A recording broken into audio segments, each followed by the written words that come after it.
সব রাজনৈতিক দলের ঐক্যমতের ভিত্তিতেই সই হবে জুলাই সনদ বলে জানিয়েছেন তথ্য উপদেষ্টা মাহফুজ আলম। শনিবার সকালে তথ্য মন্ত্রণালয় আয়োজিত জুলাই পুনর্জাগরণ র্যালি শেষে তিনি এই মন্তব্য করেন। মাহফুজ আলম জানান, 5 আগস্টের আগেই আসতে পারে জুলাই ঘোষণাপত্র।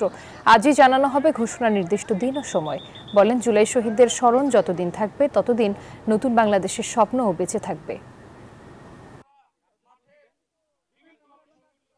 সনদ হচ্ছে সবগুলো রাজনৈতিক দলগুলোর সাথে একেবারে পাবলিকলি মানুষ দেখেছে যে কি কি বিষয় নিয়ে আলোচনা হয়েছে, কোন দল কি বিষয়ে একমত হয়েছে, কোন দল কি বিষয়ে একমত হয়নি, সেটার ভিত্তিতে একটা কমন ডকুমেন্ট প্রস্তুতি চলছে। সেটা আমি মনে করি যে সকল দলের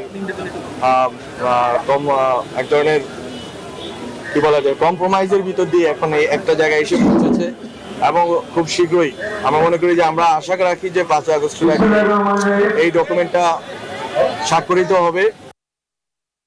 বান্ডেল থাকলে প্রতি সেনমানিতে টাকা বাঁচবে। বিকাশ সেনমানি বান্ডেল কিনে জিতুন প্রতি লেনদেনে।